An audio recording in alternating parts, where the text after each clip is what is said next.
이거를 다시 더 보기. 아, 기록 일시 중지. 아, 오케이, 오케이. 알겠어. 우리 수업을 시작합시다. 자, 책 유심히 좀 해볼래요? 책 어디요? 뭘 갖고 와봤어? 아이고야, 두 번째 못 봤어요? 어?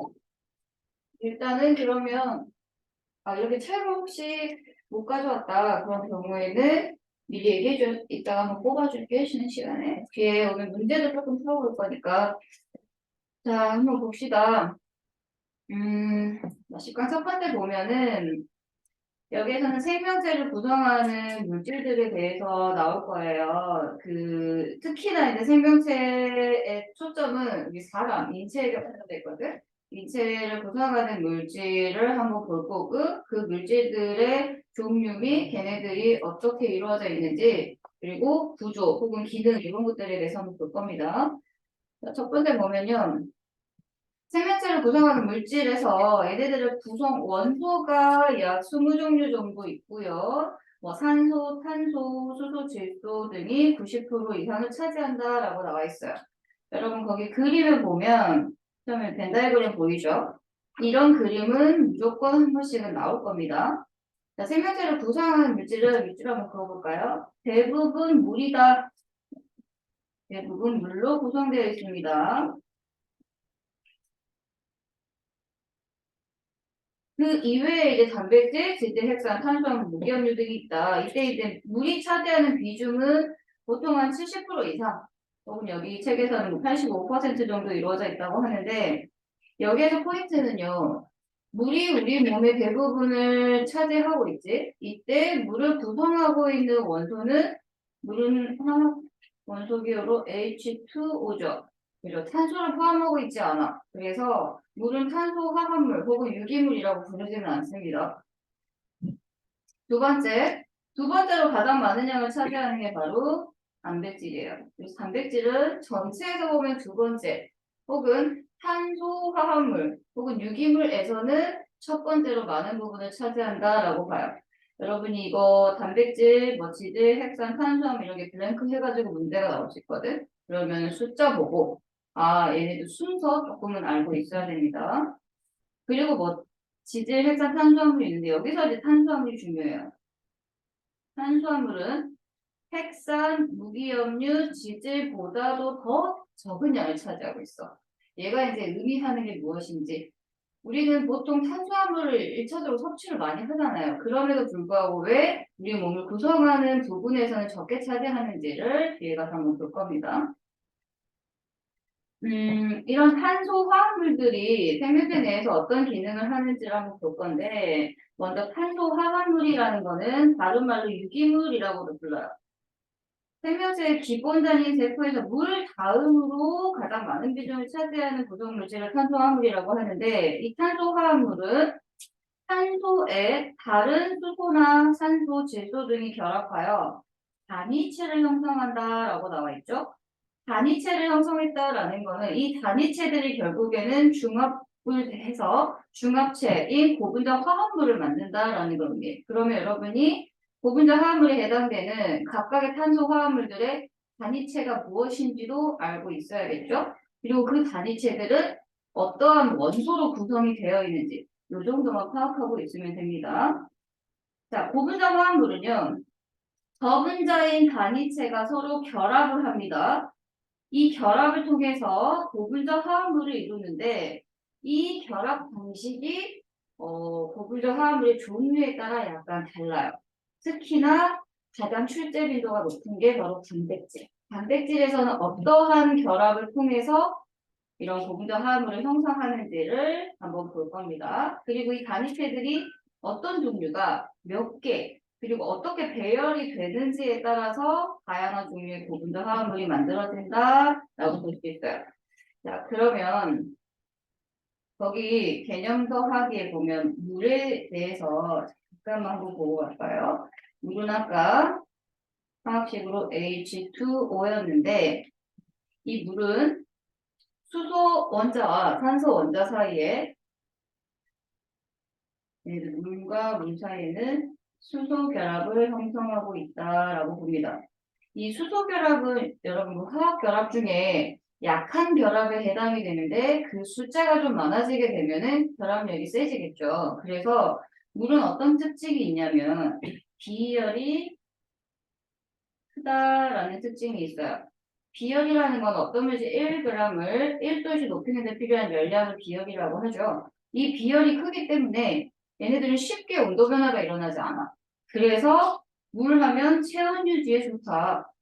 즉 우리 몸의 대부분이 80% 이상을 차지하고 있기 때문에 쉽게 체온이 상승하지 않는 효과가 일어날 수 있어요. 바로 물은 비열이 크다라는 거 하나 알아두고 갑시다. 자, 그러면 탄수화물의 이제 종류를 하나씩 볼 건데 첫 번째로 단백질을 먼저 한번 봐볼게요. 자, 단백질은 우리 몸을 구성하는 물질이며 다 에너지원으로 이용됩니다. 여기서 보면 우리 중학교 때 에너지원 하면은 세 가지 배웠을 겁니다. 탄수화물, 단백질, 지질, 탄단지라고 배웠었죠. 주된 에너지원이라고 했었고 중학교 과정에서 부영양소, 주영양소 이런 식으로 아마 했었을 거야. 주영양소가 탄단지였고 부영양소가 방금 얘기했었던 물 그리고 뭐 무기염류, 바이타민 이 정도 했었죠. 그 주 영양소가 바로 에너지원이 되는 거야. 그래서 에너지원은 탄수화물, 단백질, 그리고 지질에서도 지방이라고 부르는 중성지방이 있다라는 거. 여기다 정리 한번 해볼까요, 그러면? 에너지원인 고분자 화합물은 비율이 큰 단백질부터 한번 보겠습니다. 단백질. 자, 단백질은요, 우리 몸을 구성하는 성분 중에서 전체로 보면 몸의 구성 비율이 전체에서 보면은 두 번째. 물 다음으로 많은 양을 차지하고요. 그 다음에 탄소 화합물 중에서 보자면 탄소 화합물 중에서는 첫 번째.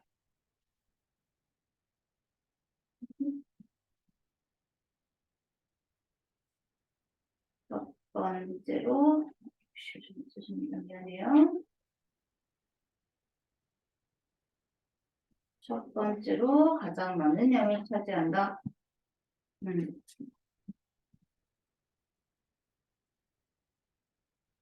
그리고 얘는 단백질은 기본 단위가 아미노산으로 이루어져 있다고 합니다. 아미노산이에요. 아미노기를 가지고 있는 산성 물질이다 해서 아미노산이라고 부릅니다. 자, 이 아미노산은 어떻게 생겼냐면요. 가운데 중심탄소가 있어요. 가운데 중심탄소가. 여러분, 탄소는 이제 4개의 팔이 있지. 4개의 최하전자가 있어. 그럼 얘네들이 각각 다른 원자들하고 공유 결합을 할 수 있는데, 이 탄소가, 중심의 탄소가 이렇게 4개의 팔이 있고요. 자, 한쪽에는 H라고 하는 수소가 결합되어 있고, 다른 한쪽에는 NH2, 아미노기라고 불러요. NH2를 바로 아미노기라고 부릅니다. 그리고 COOH, 얘를 카복식기. 써줄게요. 얘는 아미노기, 얘는 카르복식기. 그리고 여기 위에 R이라고 하는 곁사슬이 결합해요. 이 곁사슬이라고 하는 얘네들은 20종류가 있어요. 바로 이 곁사슬의 종류에 따라서 아미노산이 20종류가 결정된다라고 봅니다. 그러면 나머지 H 수소, 그다음에 NH2 아미노기, 카복식기 이 세 가지는 공통이다라고 봐요. 아미노기, 카복식기, 수소 여기는 공통입니다. 그래서 아미노산의 분류는 바로 겹사슬에 의해서 결정된다라고 보고요. 아미노산 하나는 아무런 성질이 없어요. 음. 그리고 여기서 왜 얘가 아미노산이라고 부르냐면 아미노끼를 지금 왼쪽에 갖고 있죠. 그 다음에 카복식계에서 수소를 하나 잃어. 그러면은 H 플러스 수소이온이 빠져나오죠. 그러면서 산성을 나타낸다 해서 아미노산이라고 불러요. 이 아미노산은 단백질로서는 아무 기능을 하지 못하기 때문에 아미노산 여러 개가 결합을 해야 돼. 기본 단위체들이 중합을 해야 돼요. 자, 그러면 인접해 있는 옆에 다른 하나의 아미노산과 결합을 하겠지. 이렇게 COOH 여기도 또 다른 겹사슬이 있어. 그럼 얘가 이제 결합을 할 때 카복식기에 있는 것과 아미노기에 있는 수소하고 수소 이온과 수산화 이온이 결합을 해요. H 플러스와 OH 마이너스가 결합을 해서 여기에 H2O가 한 분자가 빠져나옵니다. 그러면서 어떤 결합이 일어나냐면 CONH 그리고 이런 식으로 떨어져 있었던 두 개의 아미노산 사이에 밴드가 형성이 돼요. 바로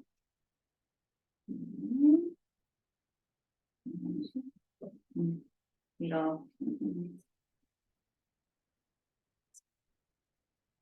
이렇게 밴드가 형성이 됐죠? 이걸 뭐라고 부르냐? 바로 얘가 펩타이드 결합이라고 부릅니다.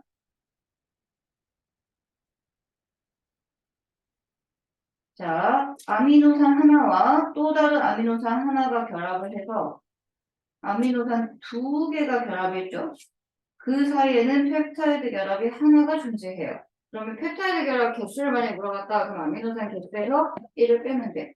그래서 아미노산 이 사이에 펩타이드 결합이 일어날 때 물이 한 분자가 빠져나갔거든. 이거를 부르는 말이 있어. 물이 빠지는 거를 여러분 그 세탁을 할 때 세탁기에서 물 빠지는 거 뭐라고 불러 두 글자로? 무슨 기능이 있죠? 돌아가면서 물이 빠져요. 탈수. 그지? 그래서 물이 빠져나갑니다. 탈수. 그러면서 이 두 개가 떨어져서도 두 분자가 붙었어. 축합. 그래서 탈수, 축합 반응이다. 라고 해요. 이게 이제 헷갈리는 개념으로 뭐랑 같이 이제 오답선지가 나올 수 있냐면 물을 더해서 분해를 하는 경우가 있어. 여러분 중학교 때 배웠을 겁니다. 그 중학교 2학년 때 수학 파트 배울 때요. 뭐 녹말이 뭐 엿당으로 분해되고 엿당이 포도당으로 분해되고 막 이런 거 배웠죠. 이때 커다란 뭐 어떤 고무줄 화합물이 단위체들로 분해가 될 때 물이 한 군데 첨가되면서 분해되는 반응이 있었어. 그거를 가수분해 반응이라고 부르거든. 그래서 가수분해 반응하고는 반대예요. 가수 더할까 물수 물을 더해서 분해를 하는 거야 이거는.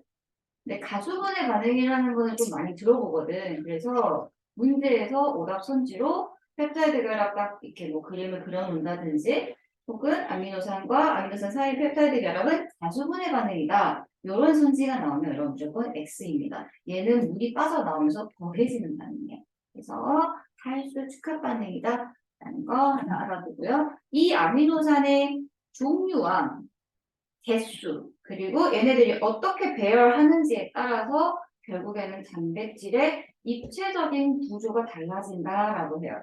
그 입체적인 구조가 뭐냐면 단백질은 구조를 볼 때 크게 자 1차 구조라는 게 있어요. 단백질을 만들기에 앞서서는 아미노산들이 일단 결합을 해야겠죠. 그래서 얘는 이 아미노산이 결합되어 있는 순서 혹은 서열을 바로 단백질의 1차 구조라고 이야기를 하는 거야.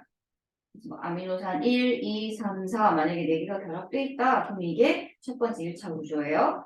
그런 다음에 얘네들이 2차 구조를 형성한다라는 거는 알파 뭐 나선 형태로 꼬인다든지 혹은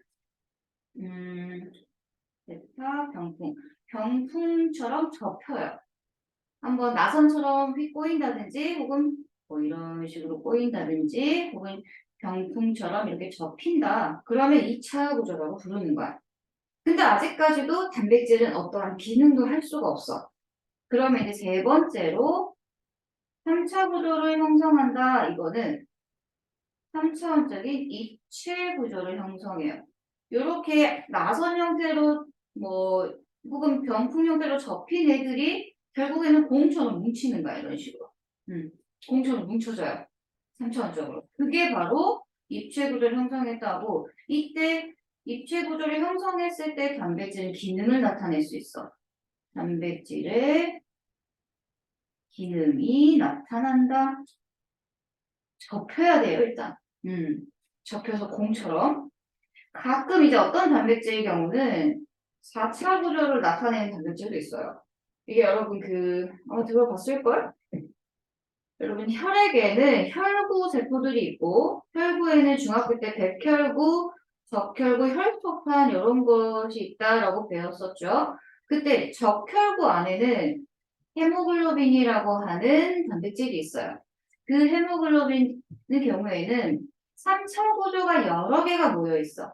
4개로 이루어져 있거든요. 그래서 얘는 3차 구조가 여러 개 있는 경우 4차 구조를 형성한다라고 하고, 예를 들면 적혈구 속에 있는 적혈구 내에 있는 헤모글로빈 같은 경우에는 알파 사술 2개와 베타 사술 2개로 구성이 되어 있습니다. 그래서 뭐 그냥 그려보자면 알파 뭐 뭉쳐져 있는 하나, 둘, 셋, 네, 이게 하나가 돼서 헤모글로빈을 구성하는 거야. 그래서 헤모글로빈은 한 번 산소로 운반할 때 얘네들은 특화된 게 산소 운반 기능을 갖거든요. 적혈구는 산소를 운반하기 위해서 사실 핵을 다 폐화시켜버린 세포야. 핵도 없어요. 그래서 적혈구의 대부분은 헤모글로빈이 차지하고 있고 한 번 결합할 때 네 분자의 산소를 결합시켜서 운반을 하게 됩니다. 각각 하나씩 결합을 하겠죠. 이 뭐 알파, 뭐 베타 이런 거는 뭐 그냥 참고로 이런 게 있다라는 거 정도 단백질 이런 식으로 구조를 볼 수 있고요. 그 단백질이 뭐 하는 기능이 뭐냐 이런 것도 있는데 우리 몸에서 단백질로 이루어져 있는 성분이 무엇인지가 가끔 나오기도 합니다. 그래서 단백질은 단백질이 구성 성분인 것들 해서 얘는 한 4가지. 자, 초점을 따서 첫 번째 효소. 두 번째 항체. 세 번째 호르몬. 네 번째 방금 얘기했었던 헤모글로빈. 이 정도는 이 4가지는 좀 알아두세요.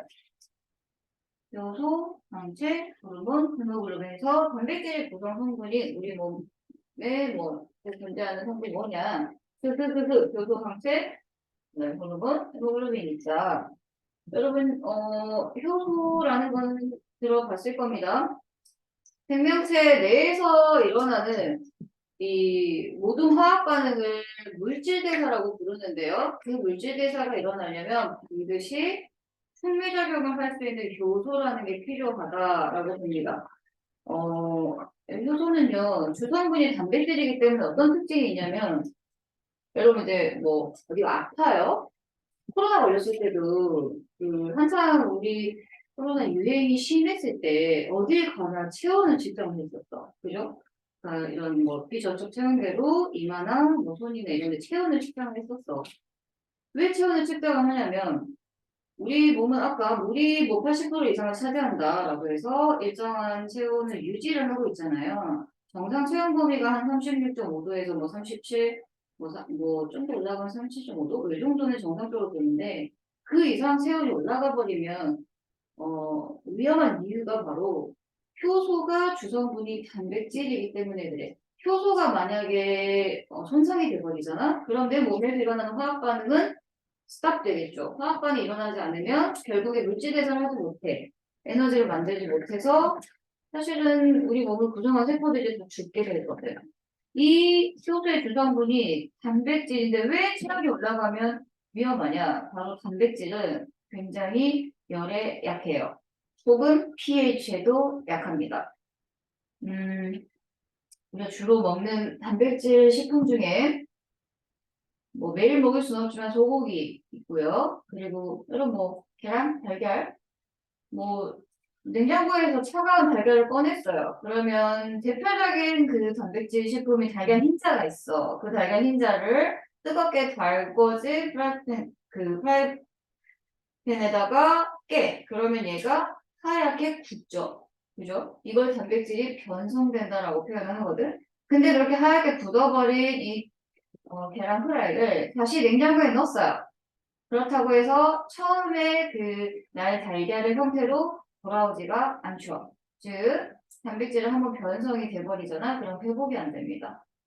그것처럼 우리 몸을 구성하는 이 효소들도 주성분이 단백질이기 때문에 체온이 상승을 해버리잖아. 그러면 효소들이 손상이 되겠죠? 한번 손상이 돼버린 효소들은 회복되지가 않아. 그러면 결국에는 물질 대사가 일어나지 않겠지. 뭐 심하게 된다면 죽을 수도 있는, 사망에 이를 수도 있는. 그래서 효소는 주성분 단백질이고 열과 혹은 pH에도 약하다라고 합니다. 여러분 pH 뭐 산성, 중성, 뭐 염기성이라고 했을 때 단백질이 pH에 약한 거 변성되는 것도 우리 일상생활에서 볼 수 있어요. 그 리코타 치즈 만들 때 우유, 우유 속에 있는 단백질 성분을 뭐 식초라든지 레몬즙과 같은 산성 물질하고 결합을 시키면 얘가 덩어리지거든. 연고가 되죠. 그거를 물기를 쫙 뺀 게 바로 우리가 먹는 리코타 치즈예요. 역시나 변성돼버린 우유 단백질은 다시 돌아오지가 않지. 그래서 체액의 pH도 굉장히 중요합니다. 뭐 정상적인 사람이라면 좀 중성 혹은 뭐 이 정도를 유지하겠지만 염기성이 강해져 버린다든지 아니면 산성이 강해져 버려 이런 경우에는 역시나 효소에도 문제가 생길 수 있겠죠. 그 다음에 항체. 항체도 들어봤을 겁니다. 병원체가 침입을 했을 때 내 몸 안에서 그 병원체를 직접 공격할 수 있는 단백질로 이루어진 물질, 그거를 항체라고 해요. 코로나 백신을 맞았어. 그러면 사실 이제 백신이라고 하는 거는요, 바이러스 넣어준 거야. 근데 그 바이러스의 독성 이런 것들을 이제 제거를 한다든지 혹은 약화를 시켜. 아니면 그 바이러스 일부. 그래서 막 종류가 달랐었죠. 뭐 어떤 거는 뭐 mRNA 뭐 백신이었고 어떤 건 뭐 DNA 백신이었고 단백질을 막 넣어준 것도 있었고요. 그런 게 일단 들어오게 되면 우리 몸 안에서 외부 물질이라는 걸 인식을 한 후에 얘를 무력화시킬 수 있는 항체라는 걸 만들어. 그것 또한 단백질이다 이겁니다. 항체도. 그리고 호르몬. 호르몬 중에 특히 인슐린이라고 하는 호르몬이 있어요. 아마 인슐린을 들어봤을 겁니다. 당뇨병에 걸린 환자가 혈당 조절이 안 돼서 인슐린 호르몬 주사를 맞는다라는 거 아마 들어는 봤을 거야. 그 인슐린이라는 호르몬은 특이하게 단백질로 이루어져 있어. 그래서 인슐린은요, 왜 이렇게 알약으로 먹는 게 없어. 다른 호르몬들은 뭐 스테로이드 호르몬 같은 경우는 알약으로 먹거든. 근데 인슐린은 주사를 놔야 돼요. 펜처럼 생긴 거를 이렇게 딸깍하고 주사를 놓거든. 이유가 단백질로 이루어져 있기 때문에 경구로 투여를 하잖아. 입으로 먹어버리면 자 우리 소화되는 과정 입에서 식도를 지나서 위에 도착을 하죠. 그러면 사실 얘는 소장에서 흡수를 해서 혈액을 타고 이동을 해야 되는데 위에서 이미 분해가 돼버리는 거야. 그러면 이 호르몬이 아무 효과가 없겠지. 그래서 인슐린은 주사를 맞아요. 이런 뭐 근육 주사라든지 뭐 피부 밑에다가 해서 딸깍 주사를 놓게 되면 이제 이런 흡수를 통해서 피부 밑으로 흡수를 해서 혈관을 타고 결국에는 간이라는 곳에 가서 본인의 기능을 할 수 있겠죠. 혈당을 떨어뜨려주는. 대표적인 단백질 호르몬은 인슐린이 있고요. 아까 헤모글로빈 단백질로 이루어져 있다. 특이하게 4차 구조였고 얘는 나중에 이제 우리가 뭐 남모양 적혈구 균열증 뭐 이런 거 배울 때 한 번 더 언급을 하겠습니다. 그래서 네 가지가 주로 단백질로 이루어진 물질이다. 하는 거. 여러분 그 책에 보면요. 62쪽에 방금 설명한 거 다 나와 있습니다. 간단하게 밑줄 한번 긋고 갈게요. 자, 단백질 보면요. 단백질은 일단 우리 몸을 구성하는 성분이고요. 구성 비율은 탄소 화합물에서는 1등입니다. 전체에서는 2등이고요. 에너지원으로 이용된다. 이때 중학교 때 배웠습니다. 에너지원, 열량. 1g당 4kcal의 에너지를 냈었죠. 이거는 탄수화물하고도 똑같았어요. 그리고 이제 지방이 1g당 9kcal의 열량을 냈었었지. 자, 뭐를 구성하냐면 네 가지 요소, 호르몬, 항체, 그리고 아까 이야기했었던 헤모글로빈의 성분으로서 주로 이제 생명체 내에서 일어나는 화학 반응과 이런 생리 기능을 조절한다라고 우리가 표현을 합니다. 그리고 병원체에 대항하는 방어작용과 물질의 운반 기능을 담당한다. 바로 이 방어작용을 하는 게 항체예요, 항체. 그리고 운반 기능, 바로 아까 헤모글로빈인 경우에는 곧 산소를 운반해주겠죠. 헤모글로빈이 있어서 우리 혈액은 붉은색을 띄어요. 자, 기본 단위체 단백질 아미노산으로 이루어져 있고 숫자는 좀 알고 있어야 됩니다. 나오거든요. 20종류가 있다. 필수 아미노산이 20종류가 있어요. 그 아미노산 20종류를 가지고 여러 다양한 단백질을 합성할 수 있습니다. 반드시 섭취해야 되는 아미노산. 아미노산과 아미노산 사이의 결합을 펩타이드 결합이라고 하며 이 과정에서 한 분자의 물이 생성된다. 다른 말로 물 한 분자가 빠져나옵니다. 그래서 탈수 축합 반응이 일어난다라고 알려줬었죠. 탈수 축합 반응. 그래서 아미노산 하나 사이에 펩타이드 결합이 한 개 형성이 됐고요. 이게 이제 많이 만들어지잖아. 그러면 자, 앞에 POLY가 붙으면 많은이라는 뜻이 있습니다. 그걸 폴리펩타이드라고 불러요. 폴리라는 말은 뒤에서 또 한 번 더 언급할 겁니다. 펩타이드 결합이 여러 개다 해서 단백질은 폴리펩타이드다라고도 부릅니다. 그죠? 합성이 된 이 폴리펩타이드가 즉 아미노산 서열이 3차원적인 입체 구조를 형성을 하게 되면 그때야 비로소 단백질은 기능이 결정된다. 반드시 입체 구조를 형성해야만 그 단백질의 기능이 형성되는 거예요. 효소로서 기능, 항체로서 기능을 다 갖게 되는 거고요. 종류, 아미노산 종류, 개수, 어떻게 배열하는지 그 순서에 따라서 여러 개 서로 다른 다양한 단백질이 합성됩니다. 즉, 다양한 3차원적인 입체 구조가 형성됨으로 인해 다양한 단백질의 기능을 나타낼 수 있겠죠.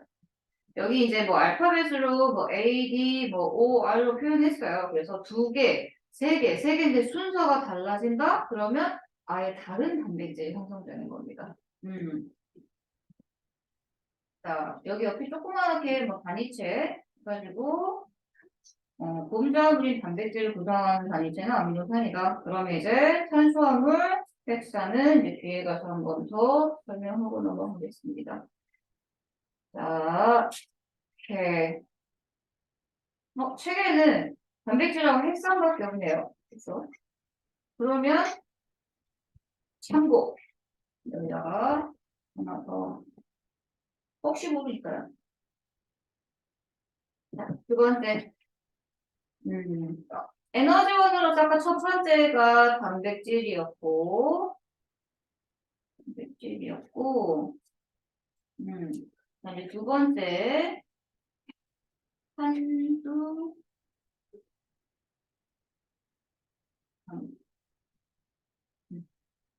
봅시다. 탄수화물은요, 흔히 당이라고도 부를 겁니다. 당. 여러분 들어봤죠? 포도당, 뭐, 과당, 그리고 뭐 들어봤을까? 우리 포도당, 뭐, 엿당, 근데 녹말, 글리코젠 이런 거는 사실 당이라는 이름은 없지만 탄수화물의 종류에 해당이 됩니다. 그래서 탄수화물 우리 몸을 구성하는 비율로서 보면은 얘는 굉장히 적어요. 아까 지질이나 뭐 핵산 요런 애들보다도 더 적은 비율을 차지했었지. 이유가 얘는 주 에너지원이야. 괜히 밥 먹으라고 하는 게 아니에요. 단백질이나 지방도 에너지원으로 쓰이기는 하나 주된 에너지원은 사실 탄수화물이에요.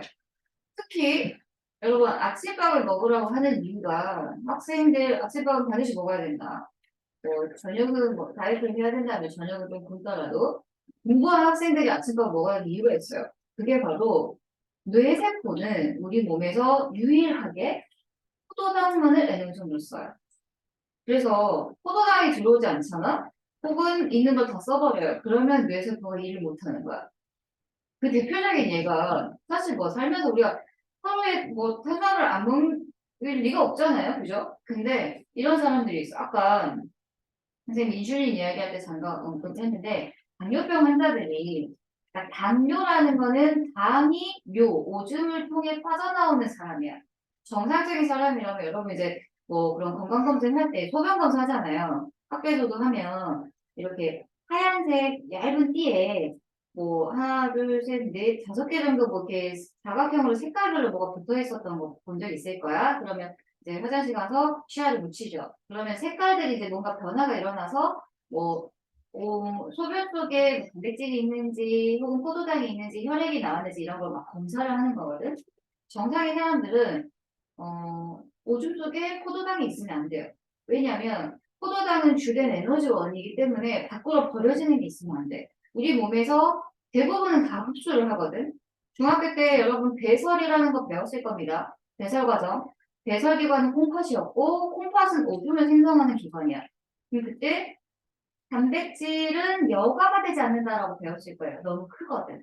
근데 포도당이나 아미노산은 기본 단위체이기 때문에 숫자가 되게 작아요. 그러면은 여과가 돼버려. 걸러져 버려.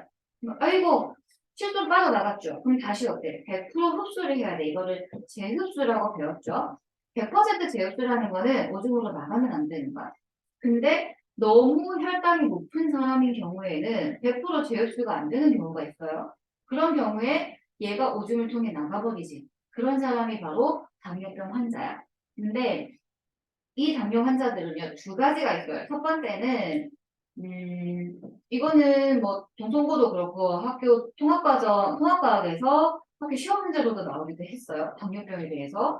1형 당뇨가 있고, 2형 당뇨가 있어.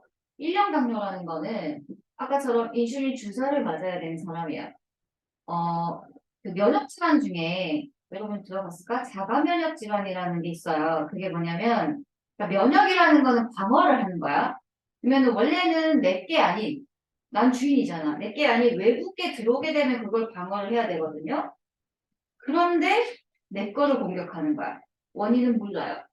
무슨 이유인지 모르겠지만 내 몸 안에는 면역세포가 내 것을 공격해. 인슐린이라는 걸 만드는 세포가 이자라는 곳에 있어요. 이자 혹은 췌장이라고 부르거든요. 뭐 들어봤죠? 정말 이 췌장암은 생존율이 극히 낮은 암. 여러분 이거 다 누가 처음에 만들었겠어? 애플. 스티브 잡스 씨가 만드셨죠? 그분도 췌장암으로 돌아가셨거든. 이 췌장이라는 곳은 내 산자가 췌장이고 이자라고도 하는데 그 이자의 베타세포에서 인슐린이라는 걸 만들어. 근데 그거를 내 몸에서 공격을 해버리면 못 만들어지겠죠. 그게 1형 당뇨야. 그 사람들이 평생 인슐린 주사를 맞아야 돼요.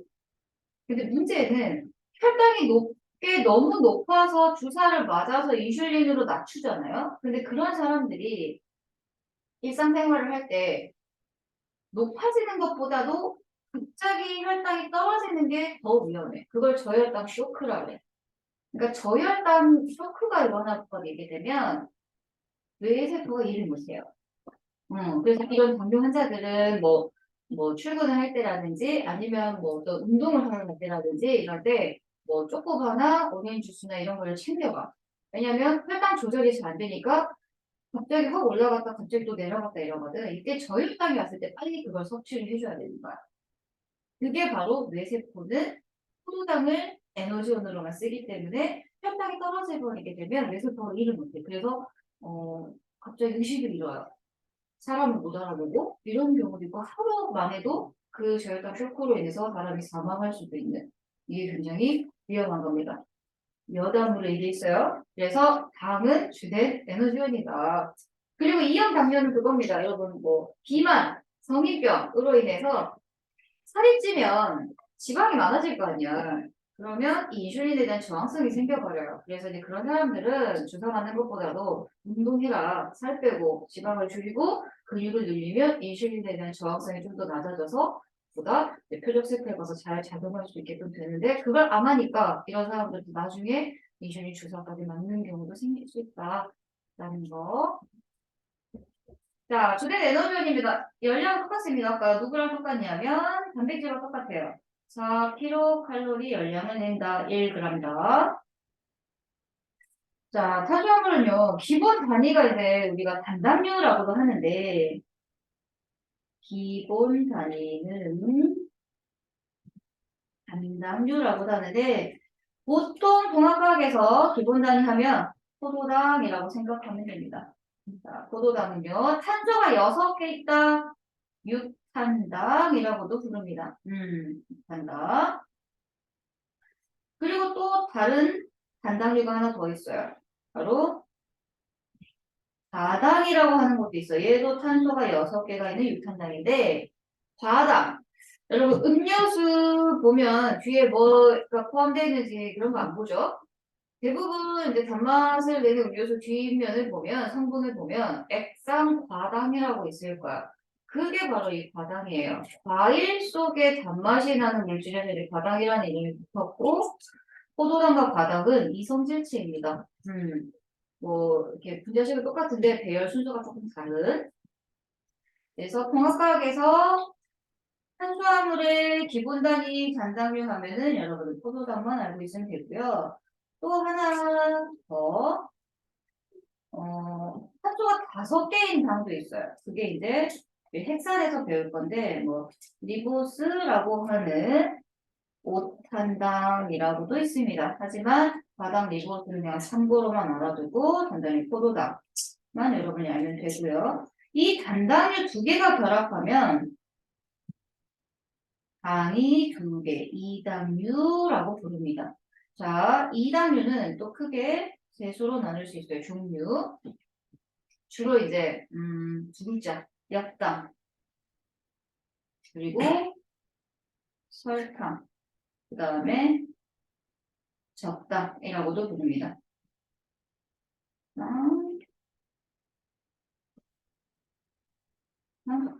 자, 엿당, 설탕, 적당은 뭘로 이루어져 있냐면 얘네들은 기본은 포도당이야.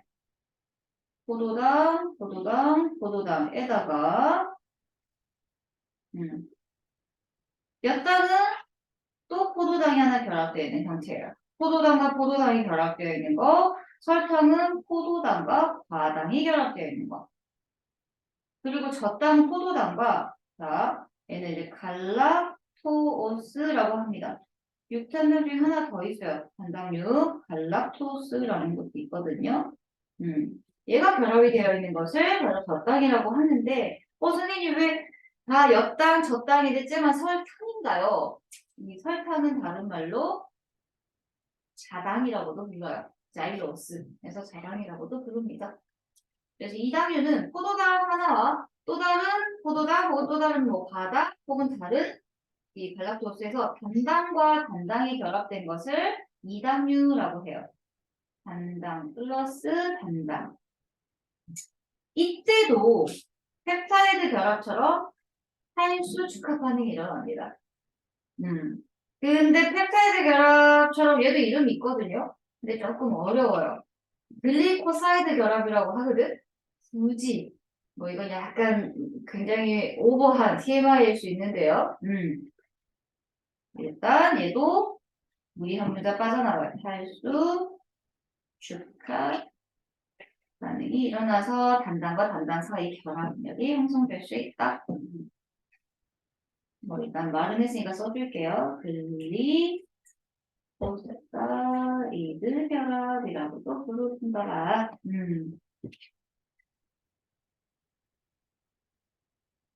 자, 주된 에너지원이다라고 하는 거는요. 결국에는 얘는 다 에너지로 써버려. 그러니까 우리 몸의 구성 비율이 낮은 겁니다. 그래서 얘는 그 결과 몸의 구성 비율은 극히 낮다. 운동을 하게 되면 유산소 운동을 해도 한 뭐 30분 이상 해라 라고 하는 게 처음에는요 에너지원으로 포도당만 써요. 그러면 지방을 전혀 태우지를 않고 오는 거야. 운동을 그리고 30분 이상, 뭐 1시간 정도 해라. 포도당을 쓰고 나서 이제 지방을 연소시키기 시작을 하겠죠. 자, 탄수화물 뭐, 이 정도 보면 될 것 같고, 이제 중요한 게 바로 핵산입니다, 핵산. 에너지원을 써야 되니까 미안해요. 지방까지 해버릴게요. 지질.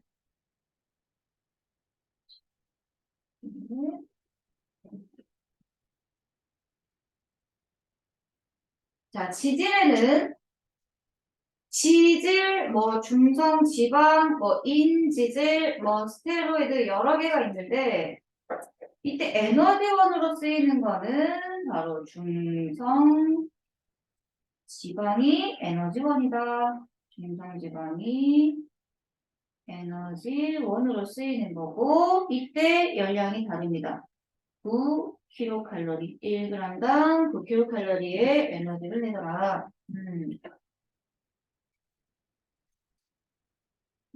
그 다음에 지질은 중성지방, 그리고 인지질, 그리고 스테로이드 이렇게 구성이 되어 있어요. 이 중에 에너지원은 중성지방만을 우리가 이야기하는 겁니다.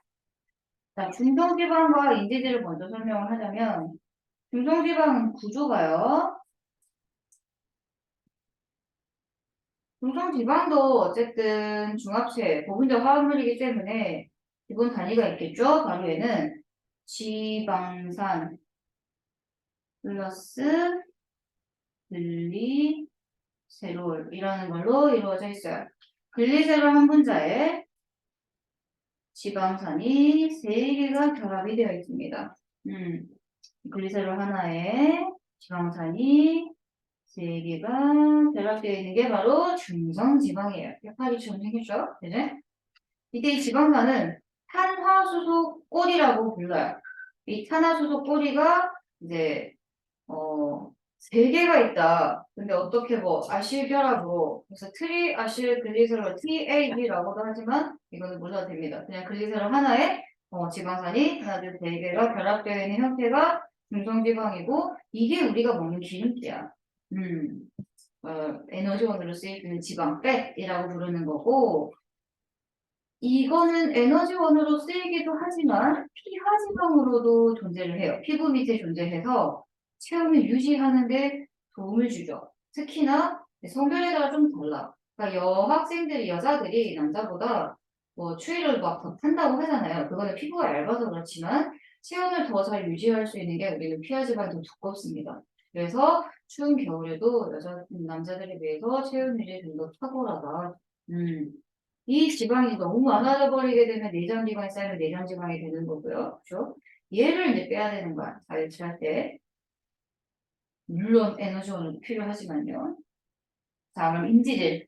인지질은 다음 시간에도 한번 배우겠지만 여기서 한 번만 더 보고 갈게요. 인산기가 결합되어 있어요. 어떻게 생겼냐. 이 중성지방에서 구조가 살짝 변합니다.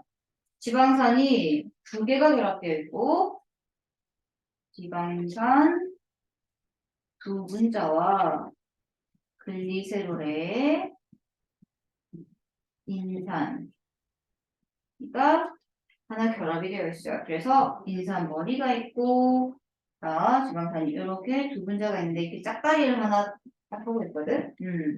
그래서 얘는 나중에 이제 세포막을 구성을 할 때 약간 사이를 벌려줘서 인지질들이 결합을 하에 따라서 사이가 벌어지면 세포막이 약간 유동성을 갖는다. 그런 구조적인 거를 나타내고요. 얘는 이제 산이잖아요. 얘는 머리를 형성하거든. 인산이 결합되어 있는 머리 부분, 여기는 지방산이 있는 꼬리 부분이어서 얘는 극성이야. 그러면 물과 친해요. 그래서 얘는 친수성인 머리, 그리고 지방산 꼬리는 물과 친하지 않아. 이거를 보수성의 꼬리다라고 표현을 하며 물, 기름하고 둘 다 친하거든요. 그래서 얘는 양쪽과 친하다. 용매, 물 혹은 기름과 친하다 해서 양친맥성 분자다라고 이야기를 합니다. 물하고도 친하고 혹은 물하고도 뭐 물을 싫어하는 부분도 있어요. 이렇기 때문에 세포막을 구성을 할 때 인재질은 반드시 이중층으로 구성이 된다라는 거는 뒤에 세포 소개관 할 때 다시 한번 볼게요. 지질은 세 가지가 있는 것만 오늘은 언급을 하고 가겠습니다. 그 다음에 이제 스테로이드 여러분 들어는 봤을 겁니다. 피부과약에 많이 있을 거야. 그 주로 이제 사춘기애들 뭐 피부 여드름 나고 이럴 때 여드름 연고나 이런 거 보면 뒷면에 스테로이드제라고도 써져 있고 스테로이드 연고 혹은 뭐 몸 안에 염증이 있을 때 그런 염증을 이제 줄여주는 효과 스테로이드제 약물 이런 걸 쓰기도 하거든요. 얘도 지질이에요. 얘는 탄소 뭐 골격으로 이루어져 있고 탄소고리가 결합이 되어 있는 형태예요. 그러니까 이런 지방산이나 글리세롤이 없고 탄소 고리들이 한 4분자 정도 결합되어 있는 형태를 이제 스테로이드라고 하며 이 스테로이드로 이루어져 있는데 예를 들면 스테로이드의 부신, 자, 콩팥 위에 부신이라고 하는 네 분비샘이 있습니다. 부신의 겉질에서 분비되는 호르몬 혹은 여러분 지방의 소화를 도와주는 게 뭐가 있었어요? 쓸개즙이라는 거 있었죠? 뭐 쓸개즙도 바로 이런 스테로이드로 구성이 되어 있고 혹은 뭐 이런 성호르몬 같은 경우도 이런 스테로이드로 구성이 되어 있다. 뭐 예시도 이런 게 있다라는 거. 그래서 에너지원은요. 탄단지 이 에너지원 간단하게 봤고 탄단지 중에 에너지원으로 쓰이는 1등은 탄수화물이지만 몸을 구성하는 성분으로서 1등은 단백질이다라는 거 보았습니다. 지금 우분기 책에 지질이 안 나와 있잖아요. 다른 책에도 지질은 거의 빠져 있어요. 그래서 보통 이 생명체를 구성하는 물질 하면 단백질하고 핵산에서 대부분의 문제가 아마 출제될 겁니다. 자, 일단 지금 단백질까지 봤고요. 잠시 휴식을 하고 핵산 설명 좀 하겠습니다. 좀 키세요. 수업은 시까지 11시 40분, 1시간 40분입니다.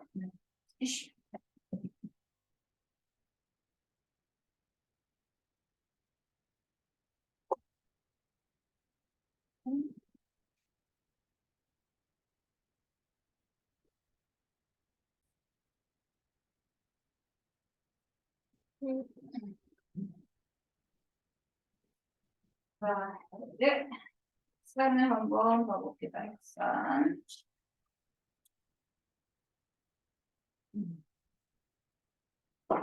자, 핵산은 말 뜻에서 보면 핵 안에서 발견되어서 이름을 핵산이라고 했고 핵 안에 있는 산성물질이다 라고 이름을 붙였어요. 근데 지금은 얘가 반드시 핵산이 핵 안에만 있는 건 아니야. 그래서 핵산은 핵 안 혹은 세포질에도 존재한다라는 것도 좀 적어줍니다. 처음에 발견을 했을 때 핵안에 존재하는 산소물질이다라고 해서 핵산이라고 이름을 붙였어요. 자, 핵산이 하는 일은 유전 물질이다라고 일단 첫 번째 유전 물질로서 유전 정보를 저장하는 기능을 합니다. 그리고 그 유전 정보로부터 단백질을 합성하는 데 관여한다라고 해요. 이래서 자, 얘를 둘로 나누자면 유전 정보를 저장하는 핵산을 우리가 DNA라고 부를 거고요. 유전 정보로 단백질 합성에 관여하는 것은 RNA라고 부를 거예요. 이 종류에 대해서는 지금 여기다가 간단히 한번 정리를 해보겠습니다. 핵산. 음. 자, 핵산은 일단 종류가 두 가지가 있어요. 종류. DNA와 RNA입니다. 핵산은 영어로 뉴클레익 엑시드. 핵산이야. 말 뜻대로 뉴클레익 엑시드인데 여기 이제 이 NA는 뉴클레익 엑시드의 약자야. NA. 핵의 산이다. 근데 D가 있고 R이 있죠. 그죠? 그래서 이 D는 디옥시 리보스를 뜻해요. R은 그냥 리보스를 뜻합니다. 아까 리보스 뭐였죠? 5탄당. 탄소가 5개인 5탄당이었어요. 5탄당. 근데 이 앞에 어떤 접두가 붙었냐면 디옥시가 붙었죠. 여러분, 산소 영어로 뭐지? 산소가 원소비 O잖아. 억시젠. 그 억시. DE는 delete. 삭제하다. 즉, 산소 한 분자가 떨어져 나간 리보스. 오탄당을 갖는다. 그 핵산이 DNA야. 그래서 디옥시 리보 뉴클레익 엑시드를 DNA라고 부르는 거고, 리보 뉴클레익 엑시드, 리보스를 오탄당으로 갖는 핵산이다. 걔를 RNA라고 부르는 거예요. 어떤 차이가 있냐면, 이제 이거는 한 번만 설명을 할게요. 자, 오탄당이면 오각형을 그릴 거야. 근데 여기에 탄소가 하나, 둘, 셋, 네 개가 결합이 되어 있고 여기에 5번째 탄소가 딱 결합이 되어 있거든요. 그랬을 때, 자, 여기 2번째 탄소에 OH를 가지고 있는 게 있고 여기 있을까? 얘는 H를 가지고 있고요. 여기는 OH를 가지고 있어요. 즉, OH가 있는 게 리보스예요. O가 삭제됐죠. H만 갖는 게 바로 디옥시리보스인 거야. 구조가 약간 다르죠. 디옥시리보스는 2번째 탄소에 H가 있고 RNA를 구성하는 리보스는 2번째 탄소에 OH가 있다. 그럼 이 구조가 다르기 때문에 얘네들도 뭔가 기능이 다르겠지. 즉 H를 가지고 있는 게 훨씬 더 안정적이에요. 다른 물질과 결합이 좀 떨어져. 반응을 하는 게 떨어져. 안정적이다. 그래서 DNA는 RNA에 비해서 안정적인 거야. 따라서 DNA는 핵 안에서 유전 정보를 저장하는 기능을 갖게 특화된 거야. 그럼 RNA는 잘 변화가 일어나요. 변이가 잘 돼. 그래서 얘는 유전 정보를 저장할 수가 없어. 그럼 얘는 좀 불안하거든. 따라서 RNA는 전달하는 애예요. RNA는 유전 정보를 전달하여 결국에 단백질을 합성하는데 관여하는 물질이 바로 RNA입니다. 지금 이 유행하는 코로나 바이러스도 RNA를 핵산으로 가지고 있는 바이러스예요. 그러니까 어때? 변이를 잘해. 그러니까 계속 지금 뭐 백신도 뭐 이가 백신도 또 나오고 그러죠. 변이를 해버리게 되면 기존에 있었던 백신에 이제 효과가 없는 거지. 또 다른 형태로 불안정하기 때문에 자꾸 형태를 바꿀 수가 있습니다. 자, 핵산 종류, 그 다음에 이제 기본 단위. 핵산도 중합체이기 때문에 기본 단위가 존재하겠어요. 자, 핵산을 이루는 기본 단위는 뉴클레오 타이드라고 부릅니다. 이 이름은 반드시 알아둬야 돼요. 굉장히 많이 나옵니다. 뉴클레오 타이드. 자, 핵산의 기본 단위 뉴클레오 타이드는 어떻게 생겼냐? 얘는요, 강과 인산과 염기가 1대 1대 1의 비율로 결합이 되어 있어요. 이때 이 당이 바로 5탄당인 리보스 또는 역시 리보스로 이루어져 있다라고 보고요. 인산기와 그 다음에 염기 이렇게 해서 1대 1대 1로 결합이 되어 있는데 이 인사 때문에 이제 핵산이라는 이름이 붙었고, 염기는 종류가 네 종류가 있습니다. 네 종류가 있다.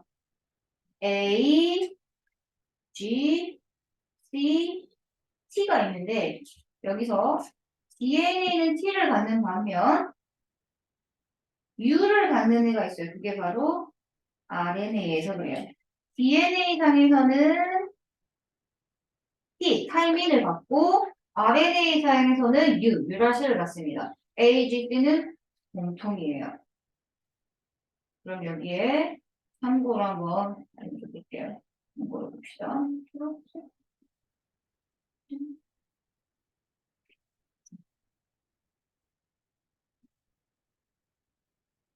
이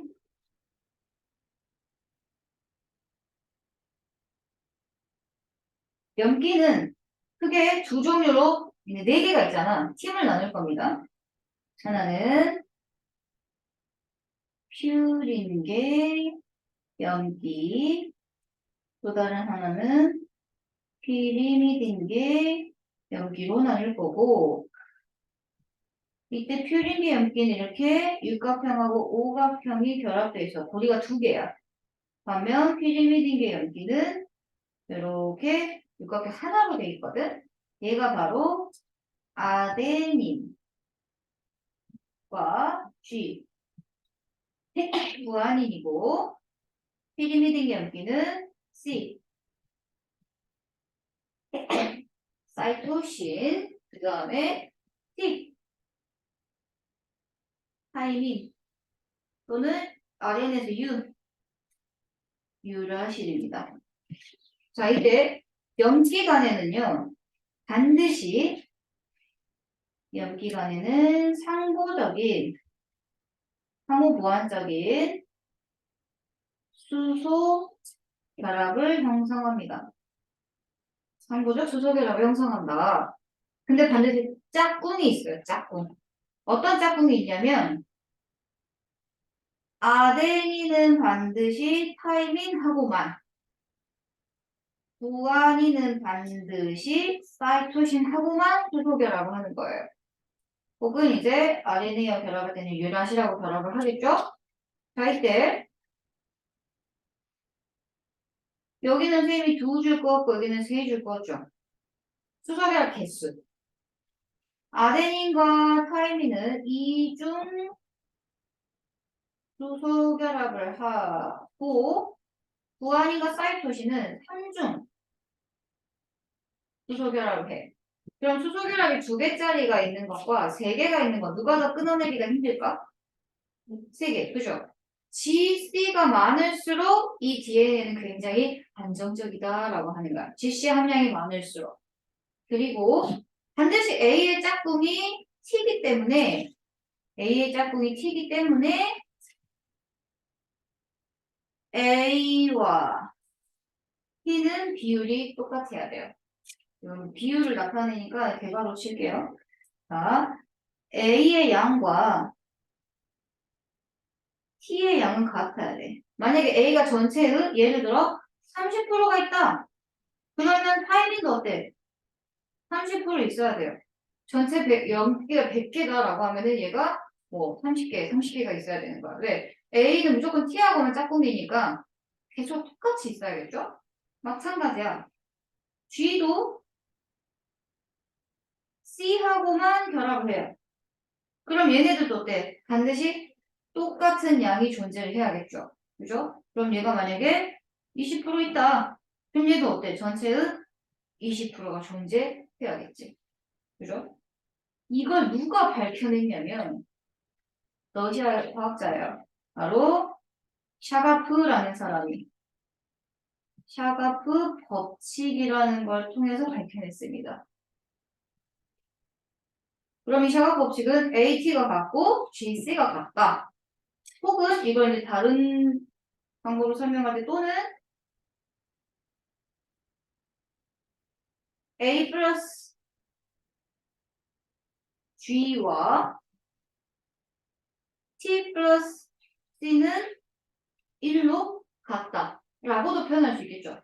왜? 퓨린과 피리미딘 사이에만 서로 수소 결합을 형성하니까. 퓨린이 절반, 피리미딘이 절반. 즉 A와 B의 합이 절반, T와 C의 합이 딱 절반인 거야. 하지만 헷갈리는 게 A와 T, G와 C는 항상 1은 아닙니다. 그죠? A, T 합은 좀 60이고 G, C는 합이 40이죠. 근데 같을 때가 있어요. 1이 될 때가. 다 25, 25, 25, 25%일 때. 그런 경우에는 AT의 합도 50이고 GC의 합도 50이어서 얘는 1이 될 수는 있겠지. 근데 얘는 항상 그렇지는 않아. 근데 얘는 항상 이 값은 만족해야 돼요. 이게 바로 샤가프 법칙인 거야. A랑 T의 값과 G랑 C의 값은 반드시 같아야 됩니다. 이거는 반드시 이 색상 파트에서 문제가 출제 같아요. 샤가프 법칙이라는 이름은 안 나오지만 아데닌과 타이민이 수소결합을 하고 구아닌과 사이토신이 서로 수소결합을 하기 때문에 각각 AT의 양과 GC의 양은 동일하다라는 거는 여러분이 알고 있어야 돼. 자, 그러면 구조를 한번 볼게요. 어떻게 구조가 이루어져 있는지. 또 추가해서 자, 구조를 보자면 DNA인 경우는요. RNA하고 다르게 DNA는 이중 나선 구조를 이룬다라고 합니다. 이 이중 나선 구조를 이룬다는 거를 여러분이 보고 왜 AT의 값이 같고 GC의 값이 같은지를 알 수 있을 겁니다. 자, 두 가닥이 형성이 되는데, 자, 이 두 가닥이요. 이렇게 두 가닥이, 이 골격은 당과 인산이 형성하고 있고, 이 안쪽으로다가 염기와 염기 간의 수소결합을 형성하고 있다라고 표현해요. 수소결합. 이런 식으로. 수소결합이 형성되어 있다. 그림으로 다시 표현해보자면, 예를 들어서, 여기에 당이 있고, 인산이 있고, 여기가 염기가 있죠? 그러면, 여기에 또 다른 인산,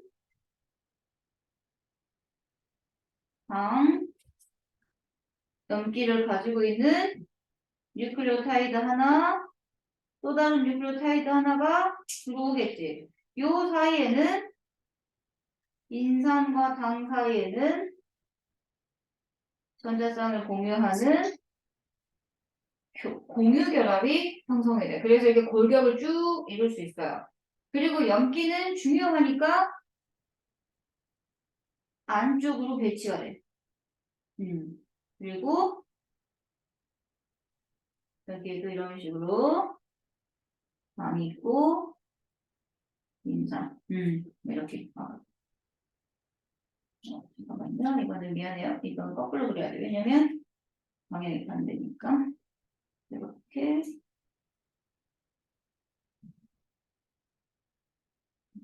그 다음에 여기도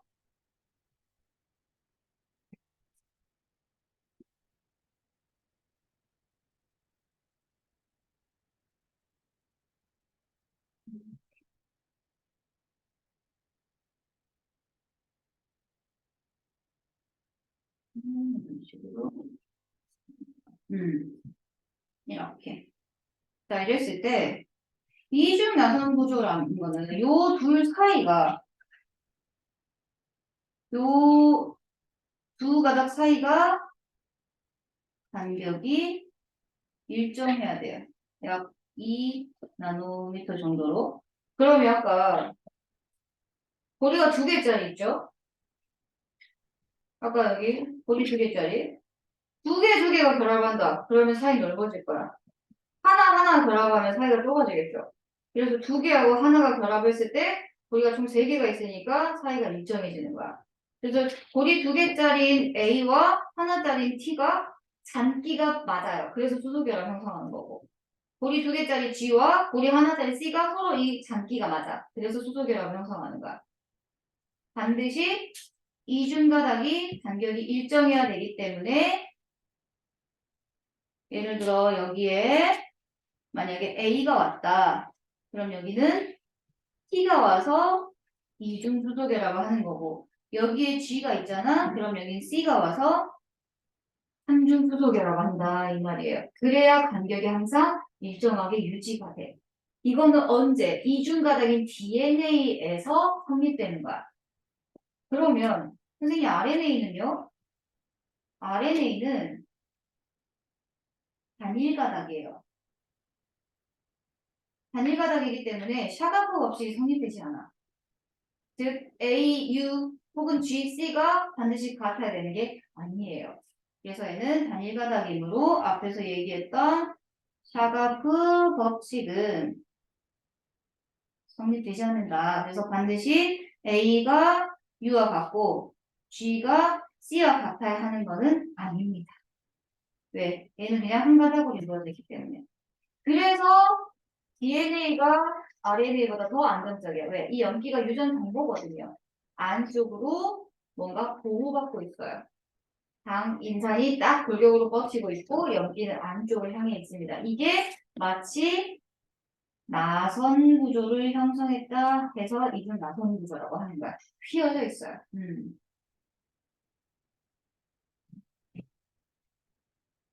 그리고 얘도 이제 이런 뉴클레오타이드가 여러 개잖아. 그러면은 결국에는 이 장인상 골격은 폴리뉴클레오타이드를 이뤘다. DNA는 혹은 RNA도 폴리뉴클레오타이드이다 라고도 부를 수 있겠지. 아까 단백질을 폴리펩타이드다 라고 부르는 것처럼 얘도 뉴클레오타이드가 여러 개가 있어서 폴리뉴클레오타이드라고 부를 수 있습니다.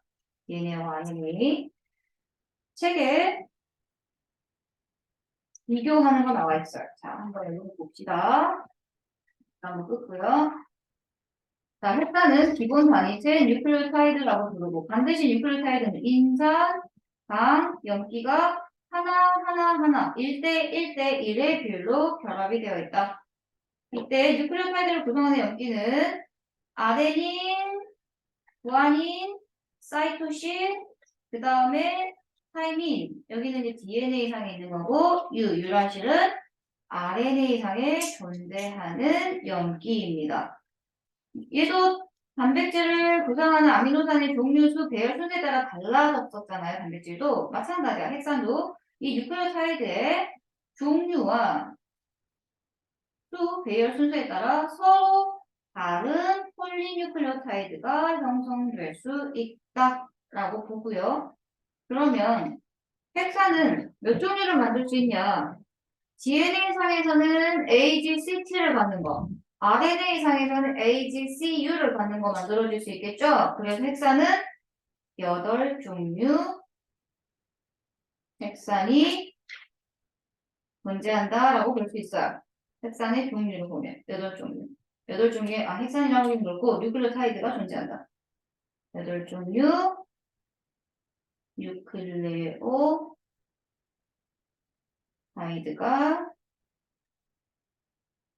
존재함. 이 8개가 이제 어떤 순서로 어떻게 몇 개씩이 어떤 배열을 이루느냐에 따라서 다양한 폴리뉴클레오타이드를 만들어낼 수 있겠죠. 자, DNA와 RNA 비교 한번 보겠습니다. 구조는 DNA 두 가닥입니다. 그리고 두 가닥이 나선 형태로 꼬여있다. 이중나선 구조. RNA는 한 가닥입니다. 꼬여있지 않아요. 단일 가닥으로 이루어져 있다. 자, 다음 디옥시리보스 두 번째 탄소의 H기를 가지고 있고요. 그냥 리보스는 두 번째 탄소의 OH기를 가지고 있습니다. 특징. 염기 DNA는 AGC, T, 타이민은 무조건 DNA에만 있고요. AGCU, 유라실은 무조건 RNA에만 존재하는 겁니다. 그래서 DNA는 안정적이어서 핵 안에서 유전 정보를 저장하는 반면에 RNA는 그거를 전달시켜줘요. 꼭 전달시켜주는 RNA가 뭐냐? mRNA라고 불러요. 메신저 역할을 한다. mRNA. 그 다음에 단백질 합성에 관여합니다. 그러면 이 mRNA 플러스 리보솜을 구성하고 있는 rRNA가 있고 운반, 트랜스퍼를 하는 tRNA가 있다. 참고로 RNA 종류는 세 가지가 있습니다. 그 기호에 따라서. 자, DNA 이중연속 구조에서 특징은요. 바깥쪽에는 인산과 당이 있어요. 그리고 안쪽에 염기가 있는데 이 염기들이 상호적으로 결합되어 있다. 상호 보완적으로. 그래서 이제 상호 보완적 서로 부족한 부분을 보완한다라고 해 있는데 그러면 DNA 염기설 하나 딱 제시해 주잖아. 그러면 또 다른 염기설을 우리가 쓸 수 있어. 예를 들어서 DNA 가닥이 두 가닥이 있어요. 얘가 DNA 한 가닥을 구성하는 1번, 얘가 2번이라고 했을 때, 예를 들어 염기 순서, 얘가 A, G, C, T, T, A, G 이렇게 생겼다. 그러면 자 가닥 2에서의 염기를 쓰시오. 그럼 여러분 쓰면 돼요. A하고 연결되는 건 뭐야? T. G는 누구하고? C. C는 G하고 T는 A하고 T, A, A는 T, G는 C. 이런 식으로 서열을 여러분 쓸 수 있어요. A가 있는 부분은 반대쪽에 무조건 T가, G가 있는 부분은 C가 이런 식으로 온다. 그래서 하나의 서열만 제시를 해주면 다른 서열 유추할 수 있겠죠. 그래서 핵산까지 한번 보았습니다. 단백질, 탄수화물 지질은 참고로 봤고 그 다음에 핵산. 여러분은 단백질과 핵산만 이거를 하면 될 것 같아요. 자, 그럼 그 밑에 개념 확인 문제 한번 풀어볼까요?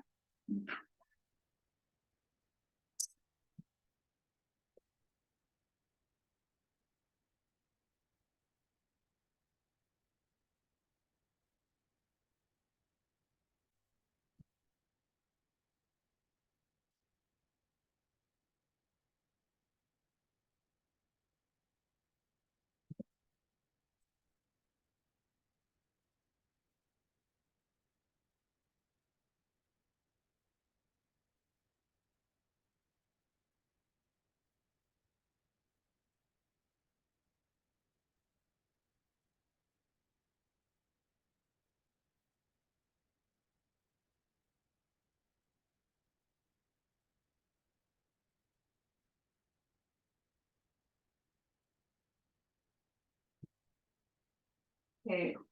자, 어디 한번 확인해 봅시다. 자, OX 합시다.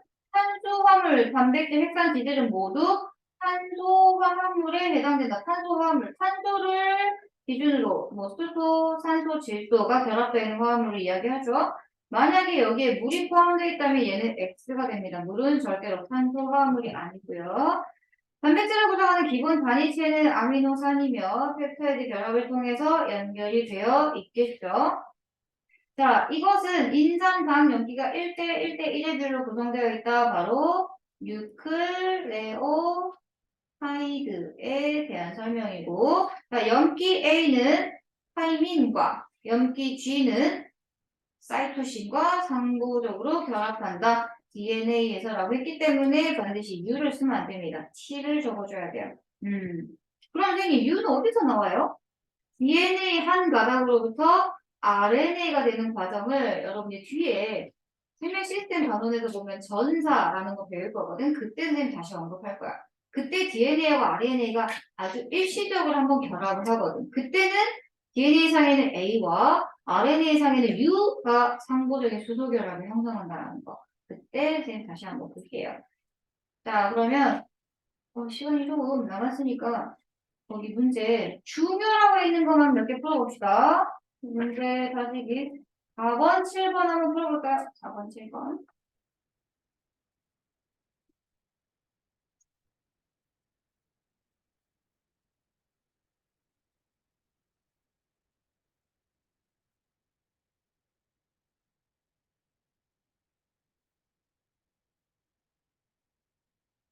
중요라고 나와있지만 뭐 쉽네요. 어려운 문제는 아닌 것 같아요.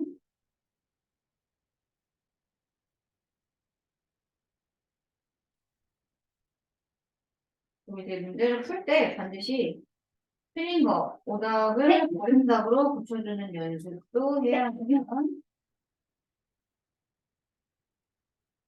자, 4번 아미노산에 대한 설명입니다. 기본 단위체 이다 맞고 이 아미노 사이 결합을 펩타이드 결합이라 하며 아미노산 종류, 수, 계열 순서에 따라 단백질 종류도 역시나 달라지지요. 답은 5번. 자, 7번 DNA, RNA를 순서 없이 나타냈습니다. 그러면 일단 그림이 나와 있으면 여러분 반드시 적어줘야 돼요. 자, 첫 번째, 가는 한 가닥이고 U를 가지고 있죠? 그럼 가는 RNA에 해당되고, 얘는 두 가닥이고, 타임인 T를 가지고 있죠? DNA에 해당됩니다. 그래서 가는 RNA이다. 맞고요.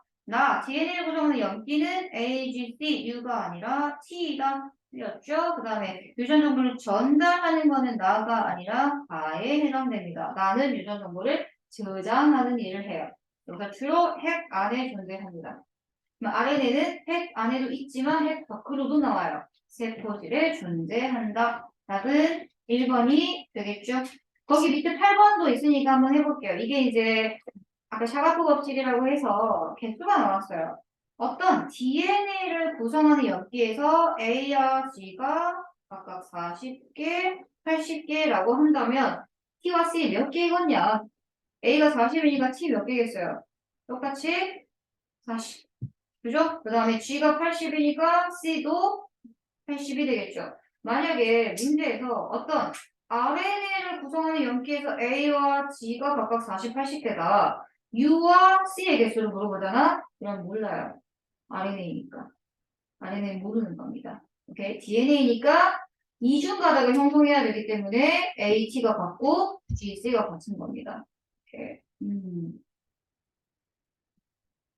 자, 그러면 오늘은 첫 번째 시간이어서 뭐 여러분 그렇게 많지는 않았고 여기까지 숙제를 한번 풀어보고 그리고 이제 내용 한번 더 복습을 해보고요.